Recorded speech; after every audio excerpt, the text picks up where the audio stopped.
एक छोटे से गांव में रामू नाम का एक नाई रहता था। वह बहुत ही गरीब था और दिन भर मेहनत करके भी मुश्किल से अपना गुजारा कर पाता था। एक दिन देर रात तक उसकी दुकान में एक भी ग्राहक नहीं आया। थका हारा और निराश वह दुकान बंद करने ही वाला था कि तभी एक ऊंचे कद का कद्दावर व्यक्ति वहां आया। उसके चेहरे पर एक अजीब सी रौनक थी, लेकिन उसकी आंखों में एक खालीपन था जिसने रामू को थोड़ा सिहरन दे दी।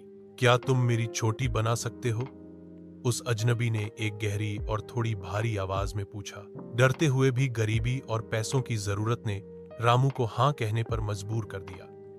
वह अजनबी दर्पण के सामने बैठ गया। रामू ने देखा कि उस व्यक्ति की चोटी बहुत लंबी और घनी थी, मानो सालों से न कटवाई गई हो।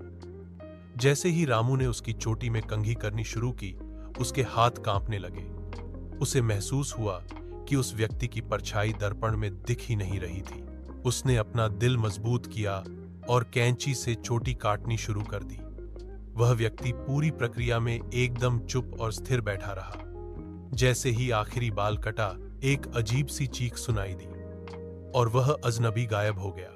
रामू हैरान रह गया।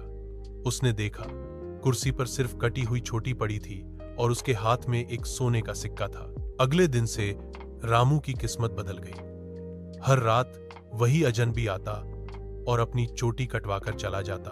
हर बार एक सोने का सिक्का छोड़ जाता। रामू अमीर होता चला गया, लेकिन लालच इंसान का सबसे बड़ा दुश्मन होता है। एक दिन उसके एक लालची दोस्त ने यह राज जान लिया और उसने रामू से वह सोने का सिक्का छीनने की कोशिश की।